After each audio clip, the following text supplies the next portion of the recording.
تنتهك أعراض علماء، تنتهك أعراض علماء ودعاة إلى الله عز وجل، تنتهك أعراض دعاة التوحيد والسنة، ثم لا يتكلم أحدا، ثم لا يرد أحدا.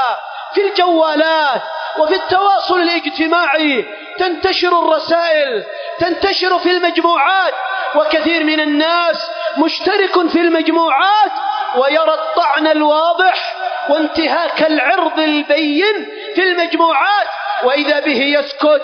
إذا لم تستطع أن ترد عن عرض أخيك المسلم في المجموعات غادر منها وأخرج منها، وإلا كنت